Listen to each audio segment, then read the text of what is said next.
The David Pakman Show at davidpakman.com. We did have some primaries yesterday. I was following some races more closely than others. I was very interested in the gubernatorial primary in California, where Democrat Gavin Newsom and Republican John Cox have advanced.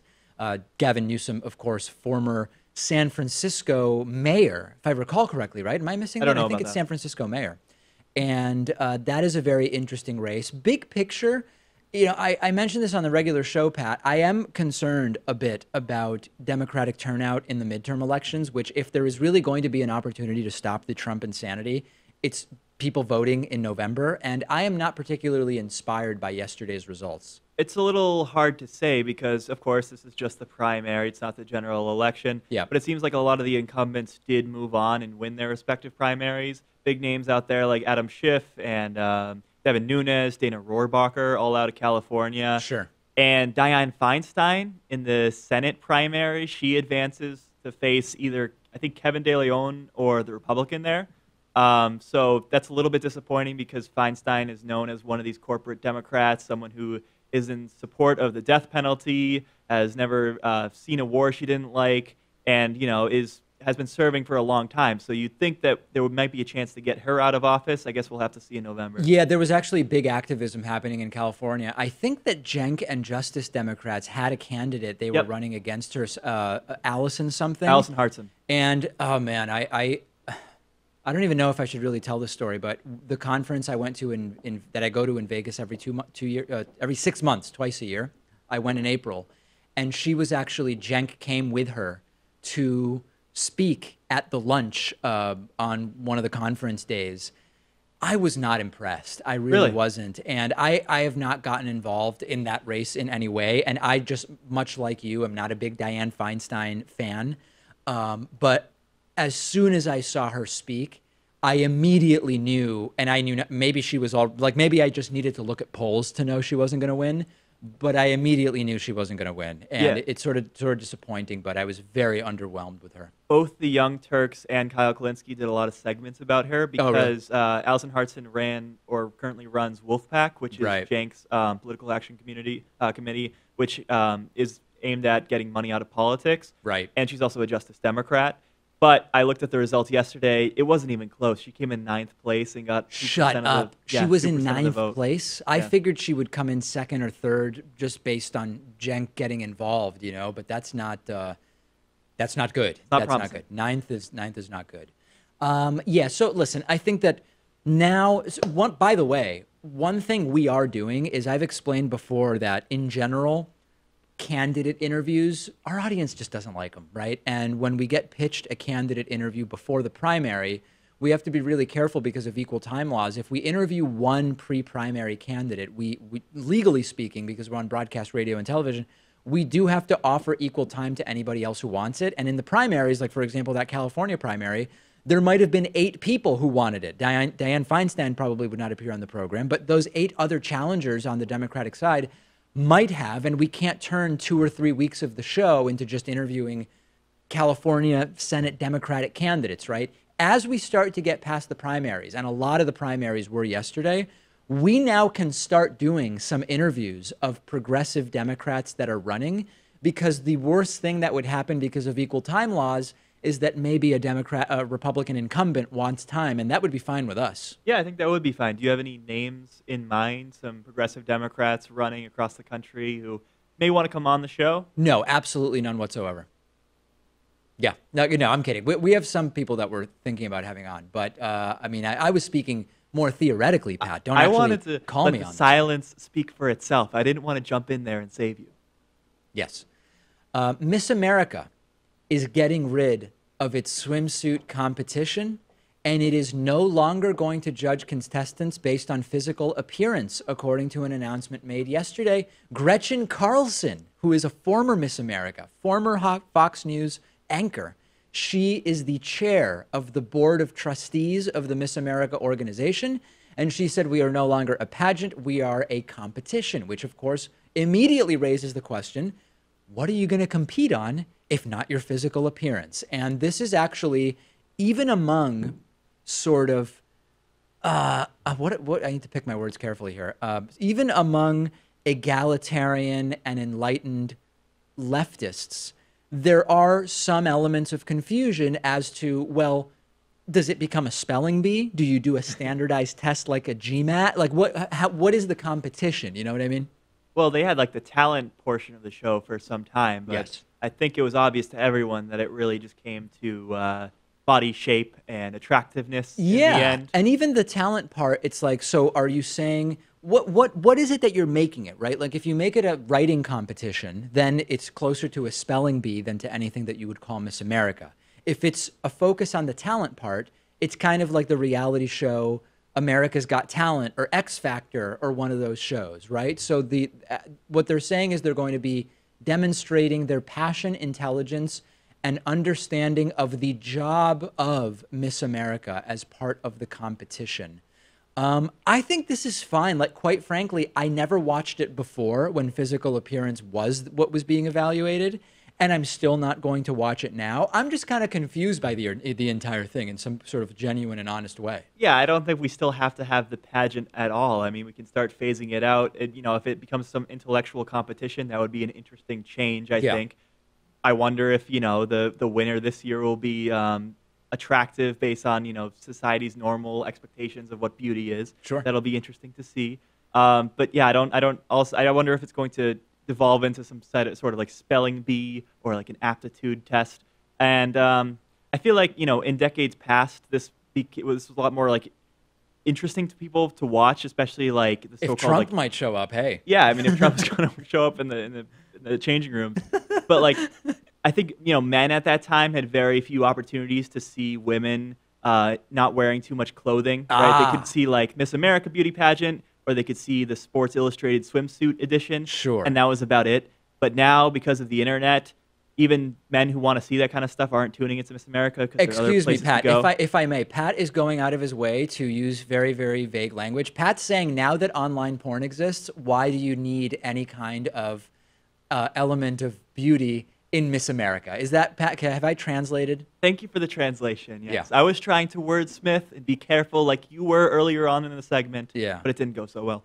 I know a few. So this might surprise people, but there's sort of you've heard of the school to prison pipeline? There is a pageant to newswoman pipeline that also exists. And I know 3 different former pageant people, women, who have moved on to working in the news media. And I follow some of them on different online platforms. And they yesterday, when this news broke, were genuinely upset, saying that they believed that the physical evaluation was really an example of female empowerment, because knowing you were going to be evaluated for your body allowed you to basically take control and say, I decide how in shape I am. I'm trying to get through this all with a completely straight face because I don't totally buy into it. I decide how fit I am, and it is my opportunity as a woman to say, here is what I am capable of in terms of how fit I'm going to be, and that then it is a meritocracy because you are evaluated on what you achieve in terms of your looks and fitness and blah, blah, blah, blah, blah. Okay, I mean, I don't know. Does that even make sense to you? I guess I sort of see it, but at the same time, when a lot of what's being done is like unhealthy starving of oneself, I don't know that it's actually something that we should be cheering, Yeah, it's like a Miss Meritocracy, you could say.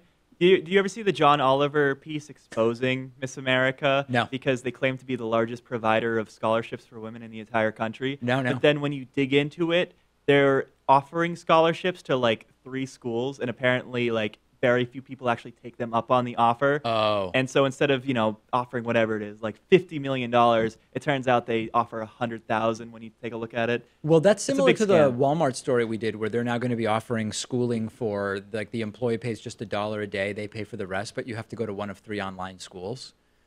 Yeah. I don't know. I mean, it's something, but is it exactly what is it equivalent to the PR benefit that they gain from it, I guess, is sort of the question. Hey, David Hogg has been swatted. He is one of the students from Marjorie Stoneman Douglas High School in Parkland, Florida, which was the site of this horrific mass shooting not long ago, and he's become a prominent gun safety activist. He was swatted yesterday morning. For people who don't know what this is, swatting is something that became popular, I guess I would say, like in the online in the online world. I don't even know how else to say it. And the idea is that if someone is maybe doing a live stream, you call up and say that they're holding hostages, or say whatever you think you need to say to get the SWAT team to break down their door while the person is live streaming. And then, you know, it's crazy. The person gets arrested. Ultimately, it's determined that there wasn't actually really a threat, and you know, the person is released. But oftentimes their place is destroyed and they are incredibly traumatized because SWAT literally broke down the door while they were doing a live stream. This happened to David Hogg. There were people who they made it so that emergency services and SWAT showed up at David Hogg's home, and it's illegal, but it often doesn't lead to consequences because the people doing it know how to sort of shield their identity, and it's absolutely a horrible thing to do. Isn't it interesting, though, that the SWAT team didn't take a closer look at this before acting upon it? Because, honestly, David Hogg has become a pretty household name, especially because this is in Florida, right? So, you know, if I was working there, my first instinct was that this is just being done as a hit piece by some conservative or some pro-gun fanatic. I get what you're saying. I would take a closer look for sure. Think for a second, though, if you're just a 911 operator and you get a call about David Hogg, are you going to risk ignoring protocol by saying, I don't know, I'm not actually going to send emergency services right away because I recognize you're not going to take that risk, right? Like, I understand why the operator who gets the call does what what protocol dictates. Well, I mean, like, you know, maybe a police officer showing up at the door, seeing what's going on would be okay, but a SWAT team, you know, 6, 7 guys barging down the door and storming the place to find nothing going on there and no one home. I mean, I think that could have been avoided. I wish that it would have been avoided because this is absolutely horrible. And I think that when we read about these stories, it's very easy to say, oh, yeah, that's horrible. Imagine actually being on the receiving end of it and the level of trauma and PTSD that this could cause, right? Like, imagine if when I'm doing one of my live streams on YouTube, next thing that happens is I hear, you know, my door broken down and potentially a flashbang is thrown in during my stream. Like, it's not even conceivable. Like, I understand the horrifying nature of it and how this is just a terrible thing to do, but this is a hugely traumatic thing to have happen. And I think that it's hard to really put yourself in that position unless it happens. Yeah. Do you think David Hogg is handling his newfound celebrity and the direction of his activism well? Because he was thrown into the public spotlight in a sense. You know, this tragedy happened at the school he attended, and he made the decision to continue going on these news shows and to speak his mind. But, you know, it's questionable. The kid's only 17, 18 years old. Yep. And, you know, your mind isn't fully formed yet, and you're going out in the world and subjected to all this criticism. You know, I don't know if I would want to be in that position. If fully formed minds were necessary to do regular media appearances, the TV news industry would be immediately decimated. So I don't think we can hold him to that standard. I think that he's doing a good thing. I do believe that there have been some missteps in how he handled maybe particular, you know, tweets or whatever. But again, we're talking about a kid here. So yeah, I think big picture, you know, I'm supportive of what he's doing. Doesn't mean I agree with every tactic that he has employed, but I think he's handling it pretty well. And listen, he's very mature for, I don't know how old he is, 17 or 18 years old. He's actually quite mature. I don't think he comes off as like a little kid in any way. Yeah, I think he said something like Dana Loesch has the blood of kids on her hands or something pretty egregious. But, you know, when I think back to when I was that age. Is it wrong, though? I mean, she's not directly responsible for anything. I think that's a step too far, you know. But she, you know, he's putting himself out in the public spotlight. So if he wants to debate gun policy, he also has to be able to take the criticism. He can't hide behind his age. You know, you can't have it both ways. If you can't stand the heat, you've got to get out of the kitchen. Or people in glass houses shouldn't throw stones. Or what's another one of these? I don't know. Insert whichever one of those phrases you want. Pot calling the kettle black. Yeah. Well, that's more of a hypocrisy thing. But yeah, if you can't. You got to be able to take it if you're going to dish it or something like that. But very, very horrible situation for David Hogg. That's it for today's bonus show. We'll talk to you tomorrow. The David Pakman Show at davidpakman.com.